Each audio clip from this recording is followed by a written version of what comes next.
The Minecraft Void is a mystery, and over time there have been many speculations about it. Some say that it is the gateway between the Nether and the Overworld, and others speculate of some civilization at the bottom of the Void. Chances are, though, none of these are correct, and the Void is just completely black and empty. Or is it? Well, until we dive into the game's code to confirm there isn't some secret Y level we can teleport to go to an end city, we really have no way of knowing if the Void is really empty. But that hasn't stopped players from exploring it. The Void is pretty mysterious, and it's also pretty deadly. Once you pass Y level -64, you begin taking damage at a rate of 2 hearts every half second, or 4 hearts per second, which is quite fast and quite scary. It's even scarier when you consider resistance, armor, and totems of undying do nothing to ease the damage.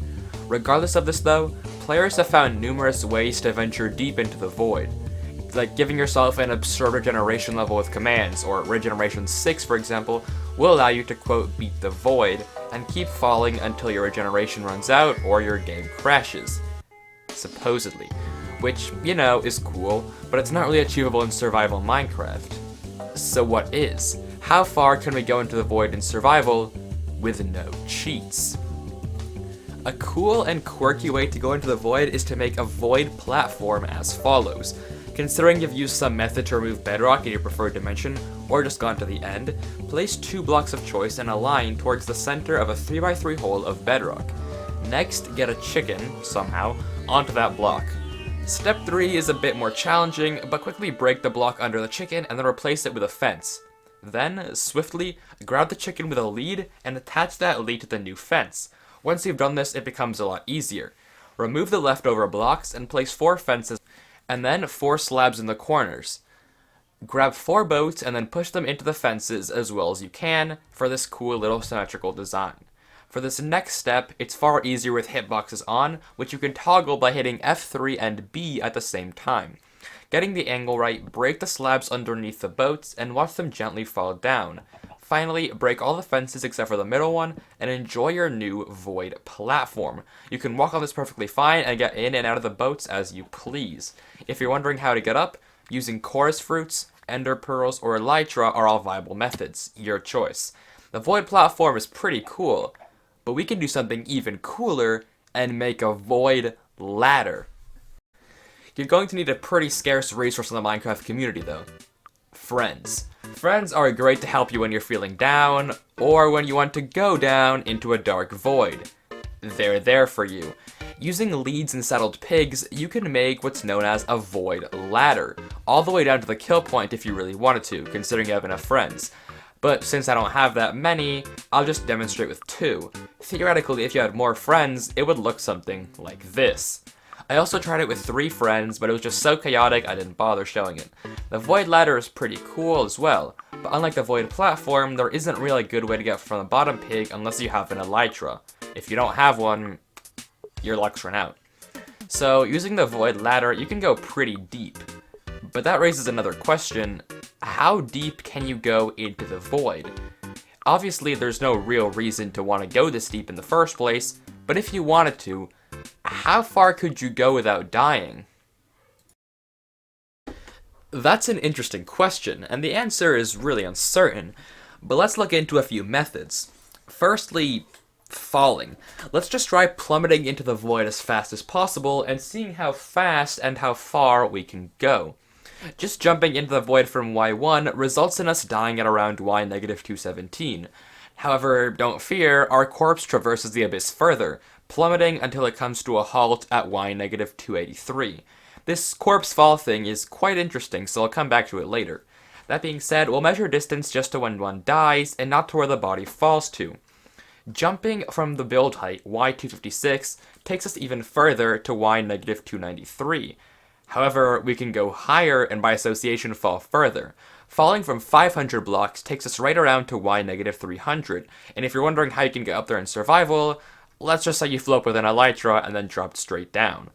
Things take a turn though for the interesting when we go to Y1000, where we only get down an extra 4 blocks and reach Y-304.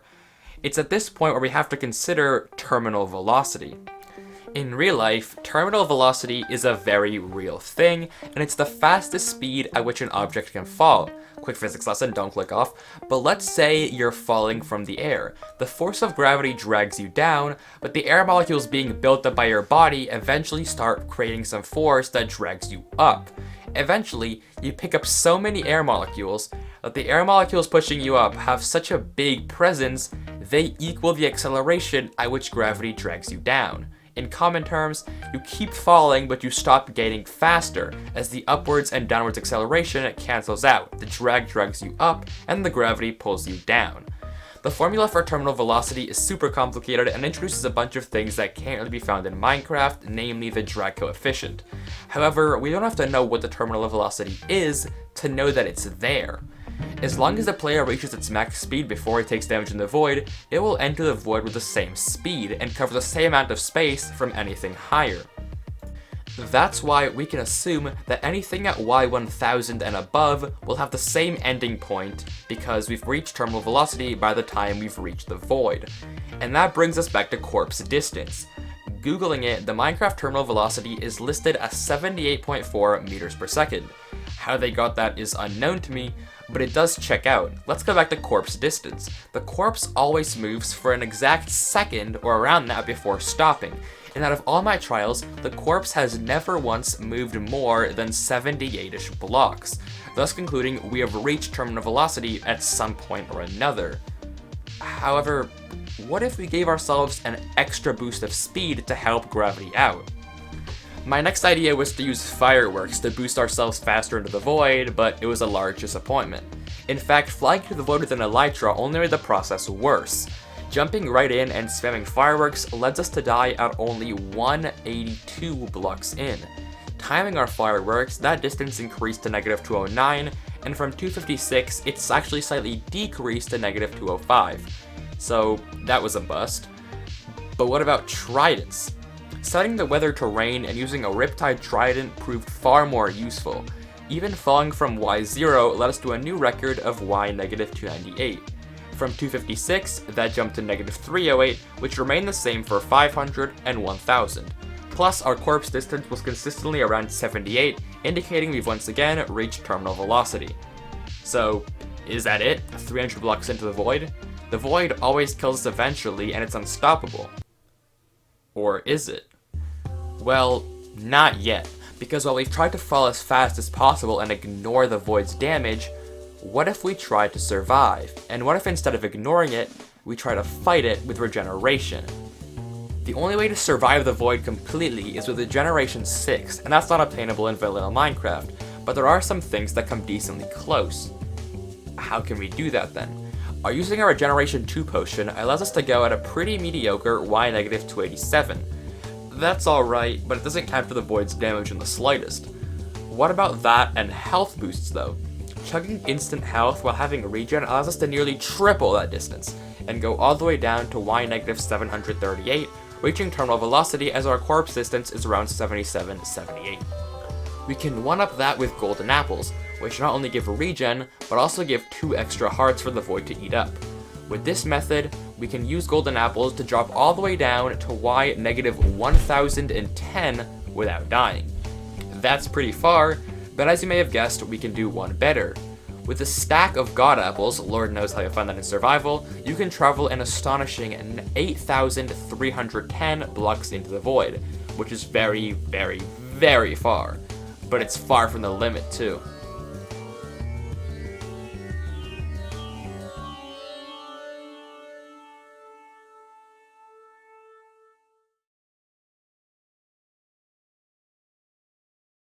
Let's say you filled up your entire inventory completely to the brim with god apples, every single last possible slot, offhand, that too.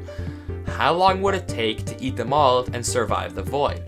Well, because I didn't want to spend hours of my life just chugging gaps in an abyss, I did 5 stacks with 1 movement from the inventory, which had no impact by the way, and then just multiplied that by the appropriate multiplier, resulting in a final Y level of around negative 308,305 blocks into the void.